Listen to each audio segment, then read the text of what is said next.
આપણે 250 ગ્રામ કારેલા લઈ લીધા છે અને હવે છે ને આ રીતના આપણે ઉપરની જે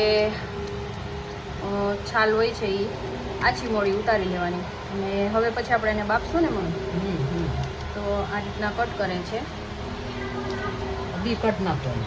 હા કૂણા એકદમ બી હોય ને તો એ કાઢી નાખવાના અને કારણ કે ભરેલ કારેલાનું કરવું હોય એટલા માટે અને આ રીતના થોડાક પહેલાં હોય ગોઠા તો એ કાઢી નાખવાના અંદરથી કોરું કરી નાખવાનું ને તો આ રીતના બધા કારેલાને કરી નાખશું અને પછી બાફવા મૂકવાના છે.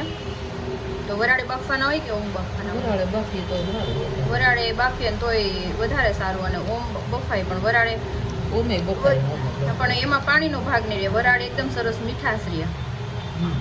તત્વ એનું વીવ જાય. હા તો આ રીતના છે ને બધા કારેલાને આપણે અંદરથી જે ભાગ છે બીનો એ આપણે કાઢી નાખીશું. તો આ રીતના છે ને જો પાણી નીચે તપેલીમાં લઈ લીધું છે ઉપર આ રીતના જાળી લઈ લીધી છે અને ઉપર હવે વરાળે આપણે કારેલા છે બાફવા મૂકી દઈશું. આમાં નિમક કે કંઈ નાખવાનું કે કાંઈ નહીં ને? નિમક પાછું મસાલામાં આવે ને. નિમક પાછું મસાલામાં આવે ને એટલે અત્યારે આમાં આપણે કાંઈ નાખવાનું નથી અને ધીમે તાપે વરાળીને બાફવા માટે મૂકી દઈશું. કારેલા એકદમ સરસ રીતે વરાળે બફાઈ ગયા છે. ચપ્પુની મદદથી જોઈ લેવાનું જો એકદમ સરસ કટ થઈ જાય છે તો હવે આપણે અહીંયા એક તપેલી લઈશું એમાં થોડુંક એવું તેલ એડ કરશું અને લોટને પહેલાં શેકી લેવાનો છે.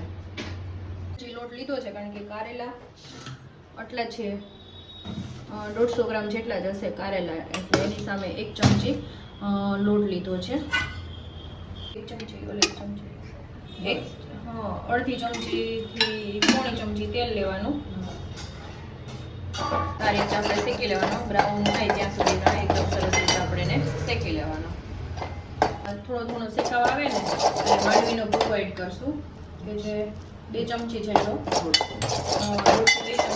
એની સાથે છે ને શેકાવ આવે એટલે માંડવીનો ભૂકો પણ એકદમ સરસ રીતે શેકાઈ જાય અને બહુ સરસ લાગે છે માંડવીનો ભૂકો એટલે હવે થોડીક વાર 2 મિનિટમાં એકદમ સરસ રીતે શેકાઈ જશે પછી ગેસ ઓફ કરીને નીચે ધાણા ભાજી કરી દઈશું પહેલાં. આદુ મરચાંની પેસ્ટ 1 ચમચી, જીરું પાવડર 1.5 ચમચી, લાલ મરચું પાવડર 1 ચમચી, પછી તીખાસ પ્રમાણ પ્લસ માઇનસ કરી શકો.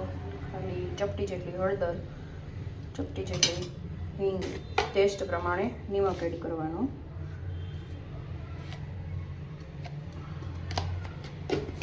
5 ચમચી ગરમ મસાલો અને દળેલી ખાંડ 1 ચમચી જેટલી. લીંબુ નીચોવી દેવાનું. મસાલાને એકદમ સરસ રીતે મિક્સ કરી દેવાનું.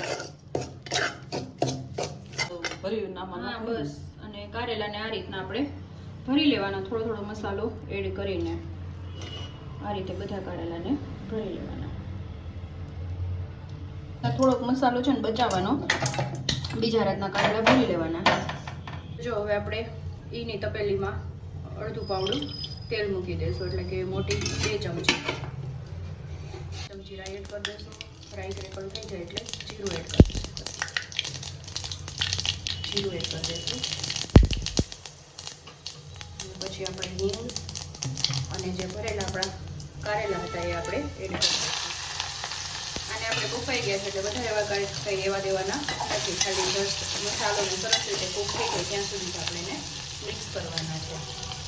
મસાલો વહી અને મસાલો જે આપણે વહીધો હતો થોડોક બચાવીને રાખ્યો તો ઉપર મસાલો હોય તો સરસ લાગે એટલા માટે મસાલોને સરસ રીતે આપણે મિક્સ કરી લઈશું. આ રીતે 2 મિનિટ છે ને એને સાતળી લેવાનું તેલમાં જ જેથી એકદમ સરસ થઈ જાય પછી આપણે રસો કરી લેવાનો. આપણું ભરેલા કારેલાનું શાક છે એકદમ સરસ રેડી થઈ જશે. તમારે રસો જે પ્રમાણમાં કરવો હોય એ પ્રમાણમાં રસો કરવાનો. અહીંયા 1/2 ગ્લાસ લીધો છે.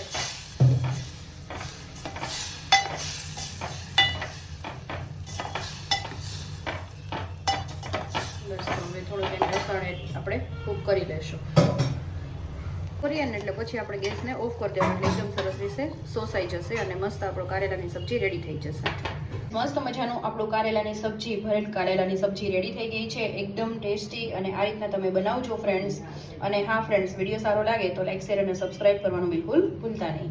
તો મળતા રહીશું નવા કુકિંગ સાથે. ત્યાં સુધી જય શ્રી કૃષ્ણ.